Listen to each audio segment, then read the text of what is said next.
Hi, this is Sitaram Dass, today's host of the SCP podcast, and today I'm here with Sita Lozoff, who is the co-founder of the Prison-Ashram Project with her late husband, Bo Lozoff, as well as Ram Dass, all the way back in 1973.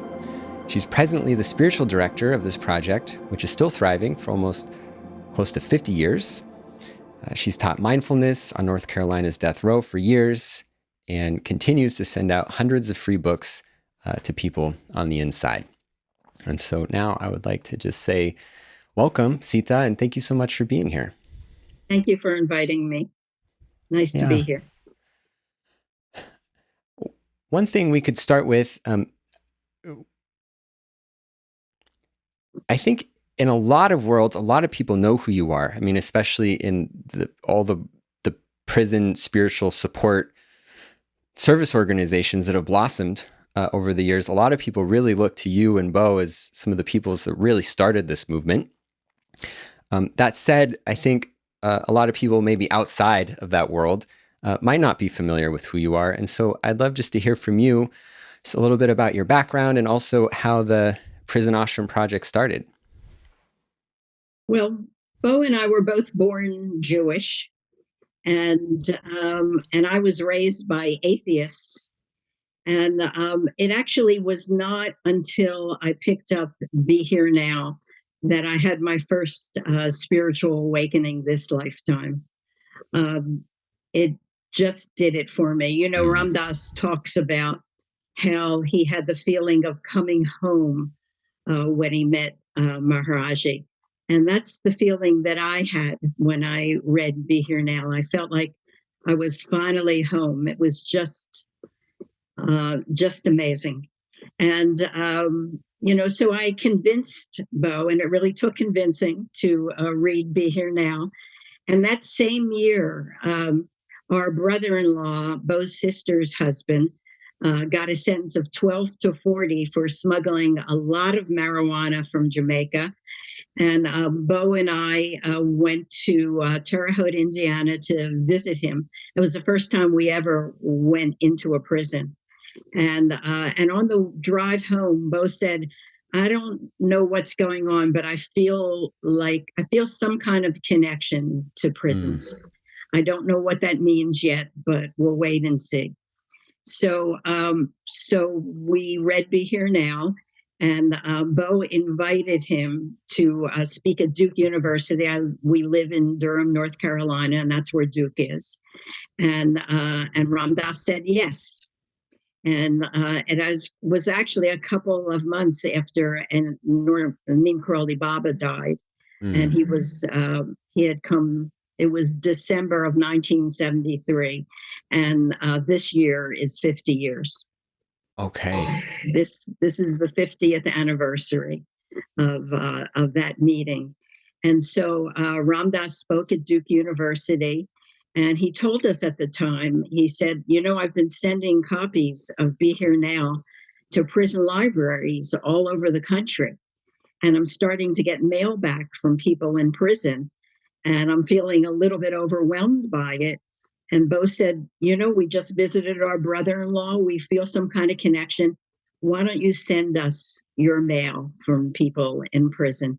And that's how that was the birth of Prison-Ashram Project. It was, and Ram Dass gave us money out of his pocket. It was Hanuman Foundation at that time. And then we became so big ourselves, like around mid 1980s, that we started the Human Kindness Foundation, had our own foundation. And Bo wrote We're All Doing Time in the mid 80s also. And my dear friend, I hear the same thing from people in prison when they read We're All Doing Time as what I felt when I read Be Here Now. Yeah. I'm home. I'm finally home. And I've read it. I mean, I read hundreds of letters a week, and I read it over and over and over again. I'm just so grateful for all this. I'll share early on in my spiritual journey, I came across that book, We're All Doing Time, and just it really awoken something, deep in me. And it was a big part of my own path of just finding my way into the path of service. Of course, Ram Dass was at the forefront of that for me, but that book in particular and the work that you and Bo have done has been a huge inspiration in my life. And so I can attest to that, just the power of that book. And what brought you into the prison work? What was your attraction to doing prison work? That's a great question. I really, early on, was a quote from Stephen Levine that early on in my journey also awoken something for me, just this idea of keeping the heart open in the midst of hell. And, I've had a big, for me, social justice work and systemic issues and all of these realms that the human caused suffering, exist in. I've never been able to separate that from my spiritual path. And so for me, like unconditional love, if it's really real, which I have faith that it is, but if it is really real, then it's not just something that you experience in a hot tub on Maui, right? It means something even deeper than that. And so that's probably what I can put words to from that. It's not something specific. It was really just a deep calling, just that there's people suffering and that it's really, I think, one of the blind spots of our overall culture, right? Just the way that we treat people. Yeah. Yeah. And I guess that's what I'd love to hear from you is, so doing this work, and I'm thinking about, so when I think about 50 years, I think about the reality that you've formed deep connections with people having life sentences. And maybe you formed those connections all the way back in the 70s and 80s. And so not only have you been doing this work for a long time, but also forming long-standing relationships with people who are in on the inside. How has that impacted your own spiritual journey? How has wisdom deepened for you? What are some of the lessons that you've learned along the way? Well, truly, and I'm not exaggerating, one of my dearest friends is on death row in North Carolina. And I spoke to her. She's transitioned into a female. And I spoke to her for an hour this morning. We speak frequently. People in a lot of prisons have tablets now. It's just the most wonderful thing to happen inside a prison. All our books are on tablets, and other books and podcast. This podcast will go on the tablet. She'll be able to listen to it. But clearly she's a really dear friend, and right now she's helping me with my memoir. I'm writing my memoir, and we spent an hour just talking about different possibilities. I might go in this direction, or this may or may not be right to put in a memoir. And so, I mean, she's clearly the first and easiest one that comes to mind. We're very, very close. There's no question about it. And I've known her since the mid '90s. Okay. Bo and I did a workshop at Central Prison's death row. She's been on death row for 40 some years. And in the mid '90s, and that's when we first met, and then lost the relationship for a while. And then, as you said, I taught mindfulness for 3 years. They actually ended up kicking me out for what they call undue familiarity. And it had to do with my friend Priscilla James. She was calling me, and they didn't tell me you weren't allowed to do that. But we still connect by phone. And anyway, so it's been a lot of years that she and I have been close, and we kind of recognize that this is not a first lifetime connection. She's a Buddhist, Uh-huh. and we can kind of recognize that we felt familiar to each other from the very beginning. We Yeah. kind of knew each other. like they say in Avatar and other movies now, I see you. So that makes me wonder. So, for instance, I've on my own service past, I've done a lot of work in hospices, and I've worked with people that are dying, know that they're dying, and forming intimate relationships with people where death is there, but also generally in those relationships, right? There's even though it can be kind of nebulous, there's still some time frame, right? People know that they're dying in a few months, or maybe 6 months or a year, and I'm just thinking about the reality of someone in a North Carolina prison where death row might mean something different than, let's say, in California, where it exists. And of course, you're going to feel anxiety about it. But, in California, it's been a long time since someone's been executed. What is that like to just have relationships with people where death is right there? And what's that like for you, just to experience that love in the midst of that reality? Well, it's intense. It brings, Ram Dass has talked about actually visiting, I think, San Quentin's death row, where he said, he would go from cell to cell, and the guys were right there. You're not bullshitting when you're right on the edge, and it's been intense. However, we do happen to have a Democratic governor, and there has not been an execution since 2006. And Okay. the very next execution was supposed to be my friend Priscilla James. She was 4 days away from execution when they started this day of executions. And boy, is she getting a chapter in my memoir.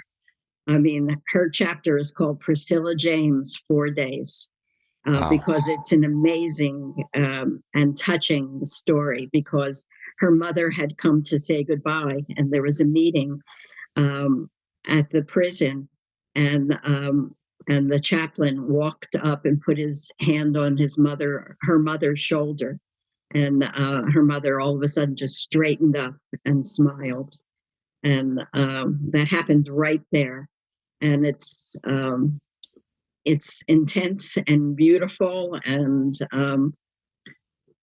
it's just one of the wonderful things that have happened in the world. And she's completely fine to doing her, finishing out her time, even though she will probably never see outside this prison.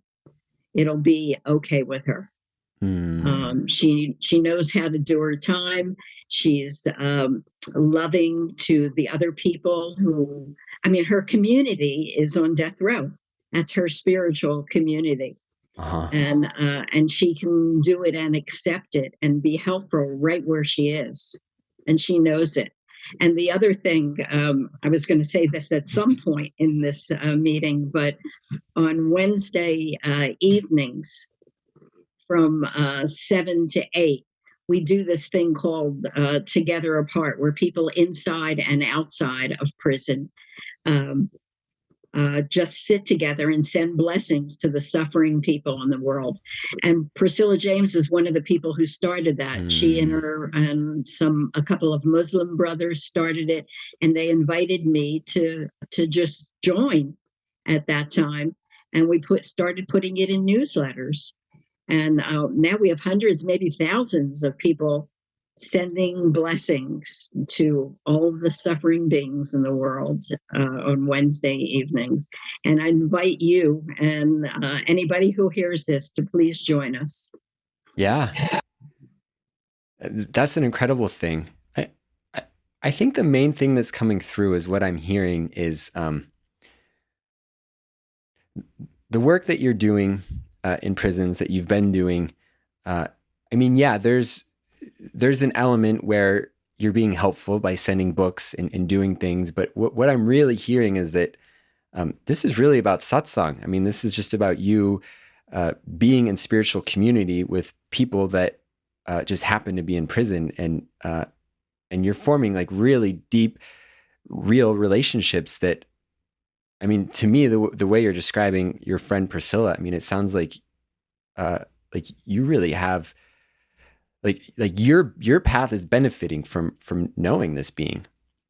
There's no question about it. They're really, it's, as I told you, I was born Jewish, and here I am, a middle class Jewish girl from Philadelphia, and all of a sudden I'm working with people in prison, and the first time I ever went into a prison, I felt like I was sitting in my living room. Mm, And Bo and I surmised that we were in a prison together in a birth previous to this one. And I'm just doing my dharma. I that's all I'm doing, is that I'm getting up every day, and Maharaji keeps guiding me. I keep asking him for help when I'm stuck on something, and he keeps guiding me, and I'm trusting that. It's happened for 50 years. It's been working. mm, yeah. And I can really, relate to that. Something that just came to my mind, just you sharing that, is before COVID, and it's something I'm planning to get back into. But one of my main service things with prisons was going in and singing kirtan, which is a big part of my practice. And the first time I did it, I didn't fully know why, but it just became clear very quick, because on the outside, if I'm going to a yoga studio, um, there might be a couple of people that like pull out their phones and like whatever, snapping pictures right during this like spiritual practice. But in there, I mean, really, like uh, people were really sincere, and so it was deeper. It was a deeper practice for me in that space, and the terrain, the walls, like the walking in, all of that disappeared just very very quickly, and the fact that that's possible. Is both really beautiful, but then there's also this bittersweet part where you talk to people at the end, and I'm meeting people that it's very clear to me that they've done more self-work than a lot of people I've met on the outside. And I don't know what they've done. I don't know the stories, but it is clear to me that they're not a harm to anyone. Um, Yeah. and yet I get to leave and they're still there. And I'm just curious, how can you speak to that? Just there's this beautiful human connection. There's us doing what we can, and then there's also the reality that there's all these systemic forces at play, and there's people behind bars that didn't do anything, right? I mean, there's the whole spectrum of just the unfairness of it all. And how do you relate to that? Well, I'm sure you've read it because Ram Dass has talked about it in the past. But when we first started this work, he said that it's very important for us that we maintain a balance between the perfection of everything in God's universe and the suffering, the blood at our feet. And that's been like my main spiritual practice. I Mm, mean, I do Hanuman Chalisa every day, and when on Wednesday nights I do 11 of them. But I'm working on the practice, what Thich Nhat Hanh used to call sorrowful joy and joyful sorrow, that it's all connected in that whole thing. And I've cried. I mean, I still cry over letters. There's no question about it. But the people who are writing to us want to be uplifted, and they want to know that there's still some reason for them to stay alive, and there's still some meaning. So I can't stay in mm, that space of sorrow and pain. I have to move so that I can help them feel what they're actually writing to us for. yeah. And I do my best to do that. Sometimes it's harder than others.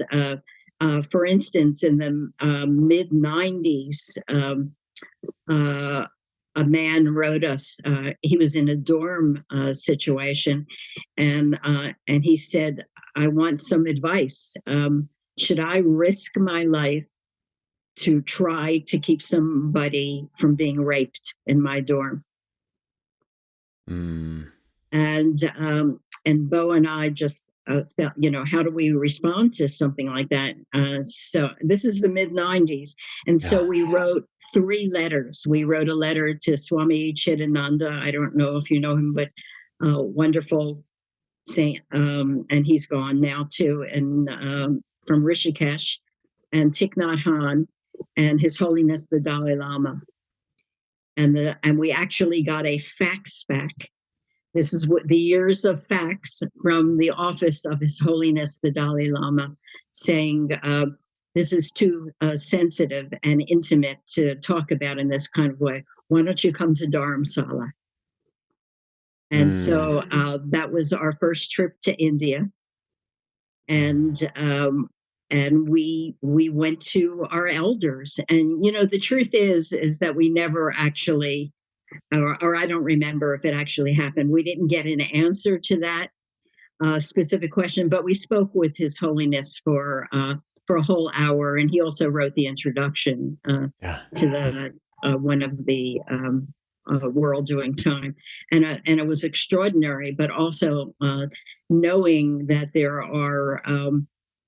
are people out there like His Holiness, like Archbishop Desmond Tutu. I don't know whether you've seen Mission Joy on Netflix. I recommend that to everybody. But these are people who have seen the most intense suffering possible, and there's still a way that they can feel joy, and they're teaching us how to do it. And I think that's what people write to us for. How can I still feel okay, even though I may never get out? Even though I've done something horrible that I just can't take back. What do I do about all that? And so, I've been blessed, with Ram Dass's help, with Maharaji's help, with the help of other elders, to feel comfortable about how to respond in those kind of ways, because I believe it. I truly believe that they can feel joy where they are. Yeah. And so I'm hearing that that's a part of your seva, is really to be able to hold that hope, even in times when maybe someone else, when someone else isn't necessarily quite ready to hold it yet. Yeah, that's right. Yeah. Yeah. I also think that's really beautiful. So I knew that you and Bo had met the Dalai Lama. I think maybe I saw a picture or something, and I knew he had written the foreword. I didn't know that the story of how that happened. And there's something really beautiful about that, because, I mean, you were really sincerely asking for help, and what a beautiful thing. Yeah. I believe in elders. I really do. Hopefully I'm on my way to becoming an elder. And but I believe in elders. I've gone to Ram Dass many times when I've been stuck, and he has given me responses. Yeah. Yeah. I miss him greatly. Oh, yeah. Me too. And that maybe that's something we could talk about a little bit, because I imagine in some of the world you traverse, right, it's not necessarily so Ram Dass forward, but this is something that is a shared love for both of us.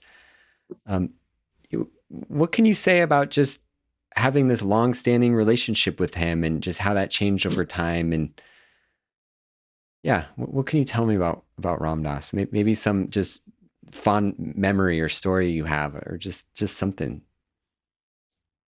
Well, in the early days, he used to just visit to hang out. I mean, we saw The Empire Strikes Back together, for instance. We smuggled a pizza in, and he helped us hammer a few nails when we were building our house. And so we had a friendship, clearly, as well as a depth. However, there was one period of a few years. I can't tell you exactly when it was, when he deliberately stopped talking to us, because he wanted us, and we figured this out later, or he told us later, he wanted us to have our own relationship with Neem Karoli Baba instead of using him as our guru. he did not want us to see him as a guru, and so and it worked. We turned to Maharaji, and then and once it was pretty clear that we had done that, then he kind of came back into our lives, and we could have more of a friendship, um, as well as was always our elder, in that kind of way. I mean, my whole life's work, my whole life is what he started us on. I mean, I feel gratitude every single day. So I love him. I Yeah. sing to him and Maharaji together, as a unit. When I do chalices in the morning, I sing to them together now. Yeah, me too. It's something that, because the thing about Ram Dass is, I knew from living with him that he wasn't really fully comfortable with people putting his pictures on their puja tables and things. And so I'd really internalized that. And so even after I moved out of the house, like I just didn't do that, right? Because it was like I wasn't allowed to. But something about You weren't allowed to, or it was discouraged. Yeah, it was like discouraged, but it felt, yeah. But after he left his body, after he died, it was immediate. It was just overnight. I went and I just had some pictures developed, and just, he's just there with Maharaji. And now in my heart, really, I mean, there's no difference. If I look in Ram Dass's eyes, it's just, I see Maharaji. I'm the same way. I feel exactly like that. It's the same to me. Yeah. Even though when Bo died, I asked Ram Dass. I said, where is he? And has he had Maharaji's darshan? And he emailed me back. This was in 2012, and he said he's already taken another birth, and yes, he has had Maharaji's darshan, and you will too, Sita. And I know I can feel the chill in your body. I've got one in mine also, and it remains there. So he saw. I mean, the reason I'm even bringing this up now is that he saw Maharaji as separate from him, and he feels that I'm going to have Maharaji's darshan when I die. So I'm just saying that it's. I do enjoy singing to them both at the same time, but there is something about waiting for and expecting Neem Karoli Baba's darshan when I leave this body. Yeah. Yeah. He promised me. Yeah. Well, and so I guess that's the other piece, and this is something that interests me, is that you've had now a lifelong relationship with Neem Karoli Baba as your guru, but you didn't meet him in the body. And I'd just love to hear a little bit from you, just how that relationship has changed over time, and how you can speak to that now, just the role of the guru in your life, and how that drives your service work, how it drives everything. Well, when Bo was a child, his father had a stroke when Bo was 9 years old, and the family just went crazy. Mother had to go to work, and he was the youngest, and really the whole family went wild. And he started having dreams about who he called his magic man. And he feels like the dreams saved him from the horror of being a 9-year-old child in excruciating pain and not knowing what to do. He said he would meet this magic man whenever he would dream about him, and I told you that Be Here Now, literally changed my life. But I believe that it was Bo who recognized Neem Karoli Baba uh, from uh, from Be Here Now, and said, this was my magic man. Mm, This was the man who saved me, and so I brought us. Um, Be Here Now, and he brought us the Maharaji connection. I've never said that to anybody before. I've never even thought of it before mm, this moment, but I believe it's true. I believe that he made that first connection there from his dreams. And then we just started, in talking to Ram Dass would tell us like immediately, it's not me. It's not me you're attracted to. It's Neem Karoli Baba coming through me. So we just believed him yeah. and just kept, and doing Ram mantra, Hanuman Chalisa. That's the thing that you connect with. And I've had a couple meetings with Siddhima in India Mm, about this, and she absolutely uh, told us the same thing. It's just connect in that way and keep it going. mm, Just keep it going. You can't do too much. And so yeah. that's what I've been doing. And as I said, I've never actually thought of it in those words before this moment. But I do believe that Bo actually recognized Neem Karoli Baba at some point, and we both joined in that kind of way. Mm, yeah. No, I feel that. It it brings to mind too. Uh, so just recently, I had a conversation with Ramdev Dale Borglum, who uh, is the director of another nonprofit that initially started under the Hanuman Foundation, right? I And know him well. yeah, I figured that you would. But something that he said is that essentially what he's learned along the way, and that really his core stance is that it's not his living dying project, it's Maharaji's, right? I mean, Yes, he's just there doing it, but it's really Maharaji's running the show, and that the more and more he can remember that, uh, the more things tend to go a little bit smoother. Um, beautiful, yeah. beautiful. I agree.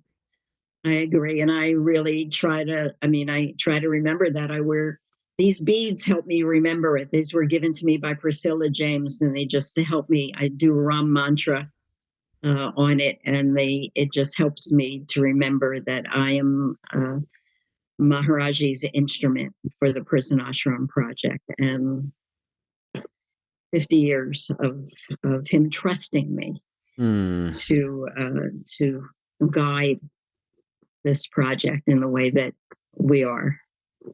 yeah. Beautiful. I love hearing that Ramdev said that. Beautiful. Yeah. Give him my When love next time you talk to I will. him. I will. Um, when maybe that could be a final transition before we close out is just thinking about the duration of you doing this, and what can you tell me about where uh, the project is now, and how do you see this continuing to evolve into the future, and especially as um, surrender more and more to your role as a wise elder, and I imagine you're probably doing less and less of like some of the day-to-day tasks with like running things, and as you're preparing for just this and just thinking about the future, and what can you tell me about the organization today and the direction it's headed? Well, we do have a new executive director. She just started her second year, and we have an operations manager. And you're right; they do the details of keeping a large project together. And I write to guys inside. That's Mm, all I do is I actually go to the post office, I pick up the mail, I take it home, I slit it open, I read it, I code it, I put it in the computer, I do the packaging. Um, and joyfully. I can hardly believe how fortunate I am. But as I was telling you all earlier, one of the wonderful things is this thing called Edovo, which is it's a prison specific app for tablets and books, and people are even saying Ram Dass's Here and Now podcast, and they're writing core copies of Be Here Now. These are people in prison. Yeah. And, so that's a thing of the future. I don't know, maybe the books will become obsolete, but I think, I think I'll probably be gone before the books are obsolete. But in the meantime, I'm healthy, I'm strong, I'm happy. People are still happy to get letters from me. I'm now mother and grandmother to a lot of the people inside, which is wonderful. I love that that I have aged as enough for people to see me in that kind of way, and that that I'm that to them. So I would say the tablets are a thing of the future, and also going to Duke University, UNC, getting more community and helping other people work inside. But these are things that the executive director, Erin Parrish, and our operations manager, Kristen, are doing. I'm just writing to people in prison. That's all. That's all I'm doing at this point, really joyfully. Yeah. I mean, that sounds really, really lovely. I hear the spacious around it. Like you just really get to, you get to just be in this spacious place as you're responding to everyone. And I mean, what a gift that gets to be your primary offering now. Yes, what a gift. Mm. And then if anyone listening is feeling inspired and wants to support your organization, how can they get in touch? How can they get involved? How can they donate? Humankindness.org. There it is. One word, humankindness.org. Check out our website. We have 50 years, almost 50 years of newsletters, books, music. We have a ton of stuff on there. And you won't be sorry if you checked us out. And of course, there's that donate button. And our project is run on donations. It's supported by donations. So we would love any help we can get in that kind of way. Humankindness.org. Awesome. And then finally, is there anything else that you just feel inspired to share before we end today? I don't think so. I think we covered it. This was lovely, very enjoyable. I had a really good time, and it was wonderful meeting you and reading your website and learning about what you're doing, and carry on. We're doing the work of the saint of service. We're doing it. Yeah. No, but I mean, I really just want to express my gratitude.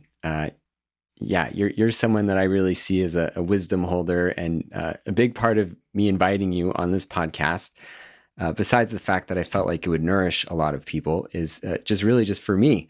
It's just a chance for me to just be in this space with you. And so I just want to just publicly acknowledge that I'm really grateful to be in this space with you. So thank you. Thank you so much. Thank you so much. I've enjoyed this tremendously. Okay. Well, all my love to you, and Ram Ram. Ram Ram, dear friend.